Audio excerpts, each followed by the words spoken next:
As I was preparing for this week's message and talking about this idea that Jesus loved to the end from John 13 that we're going to be looking at this morning, I was thinking about lines from history or pop culture that were talking about finishing things and things going further and beyond, and a few of them jumped into my mind. The first one on the left is good old John Paul Jones in 1812 saying, "I have not yet begun to fight." Some of you might remember that if you paid attention in American history. Most people will not. And then, of course, Wesley and Princess Bride saying, "Death cannot stop true love," which is an interesting thought because he wasn't actually dead at that point, but he is dead later in the movie, mostly dead. But it doesn't stop true love. And then, of course, Buzz Lightyear from Toy Story saying "to infinity and beyond," which of course is an interesting thought because there's nothing beyond infinity by definition, but that's okay. And then lastly, of course, Thanos in Endgame saying "I am inevitable," which of course turned out to be unfortunately untrue for him, but that kind of sentiment. Let's take a look at what John is telling us this evening about ending and finishing. John 13:1 says this: "It was just before the Passover festival." So the timing of John's commentary here about Jesus is important. It reminds us that he wrote these words when thinking about Jesus' passion, the events that we commemorate each year between Palm Sunday and Easter. For John, these last few days are emblematic of the whole of Jesus' life. Interestingly, if you look at the Gospel of John, chapters 13 to 21, nearly half of the text of his gospel takes place between Passover, the beginning of which, when Jesus arrives on Palm Sunday, that he shares with his disciples. That's the remembrance that we're commemorating this evening, on through the post-resurrection appearances. In other words, just a few short days takes up nearly half of the story.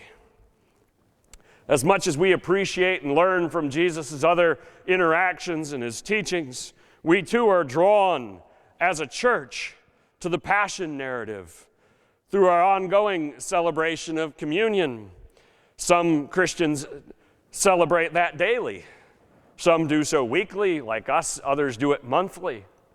But also our yearly calendar points towards the Passion, which elevates Easter to the status of being the finish line to the journey that begins at Christmas. Technically, Pentecost being the finish line, but you get the point. That's like the cool down, I suppose, if we want to use our running metaphor. I know you all love a good running metaphor. Jesus knew the hour had come for him to leave this world and go to the Father.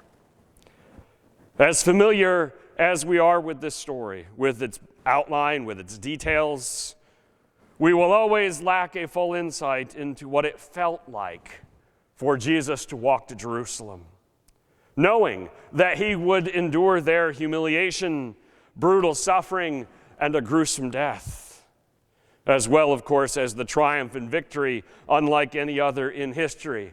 We know the story, but we don't know what it was like in his shoes, what he felt from moment to moment. We get glimpses, we get little insights here and there to the emotions he must have experienced. Gethsemane is one such place. In the Garden of Gethsemane, we see Jesus borne down by the weight that he is about to bear, pushed beyond the limit that any of us could have endured, as he wrestles with the very thought of what is to come. We also see glimpses as the Passion unfolds of Jesus' determination and even amazingly clear-headedness, as Jesus exclaims, "Father, forgive them, for they know not what they do." Who amongst us would have the insight and the thought to say that at that moment? Or perhaps the conversation with the thief on the cross hanging next to him. And then, perhaps most poignantly, when he speaks with John while hanging from that cross to make sure that his mother Mary will be cared for, worrying about her while he's going through that. Now, all of that lay less than a day in the future as Jesus reclined in the upper room with his closest followers and friends. There they were, celebrating the ancient yearly festival of Passover, remembering God's mighty deeds to set Israel free from bondage, an act of kindness and love that he himself is about to eclipse on every level. And so, in that context, considering what lay ahead in the next few hours, John gives us this thought, and it's my focus for the evening. Having loved his own who were in the world, he loved them to the end. Other translations say to the utmost or to the fullest. I like the NIV's to the end here because it conjures up an interesting thought. So since he called Peter, James, and John from their boats, called Matthew from his tax collector's booth, and the others from parts unknown that we don't know, Jesus had demonstrated what it truly means to be their rabbi, their mentor, and yes, their friend. He put up with their follies and failures. He patiently taught them until they understood, and then taught them again when it was clear that they did not understand. He made up for their deficiencies when necessary. But he also empowered them to do more and to do better than anyone thought possible. He encouraged, he uplifted, and he rebuked them when they needed it. And who can forget that he wept outside of Lazarus' tomb before calling him forth from the dead? He was, to summarize, everything we'd hope God would be if he walked among us, without being any of the foolish things we'd want God to be if he was walking among us. He welcomed children. He welcomed those in need, the leprous, the lame, the blind, foreigners, prostitutes, sinners. He welcomed everyone willing to repent. And he even growled a bit at those stuck in their self-righteousness. What more could anyone ask or imagine for a friend, for a mentor, for a teacher? But thanks be to God, the story does not stop there. John tells us to the end, to the fullest, to the utmost. John is foreshadowing the next 72 hours, the roller coaster of emotion that that will contain both the uttermost despair and unforeseen joy beyond words.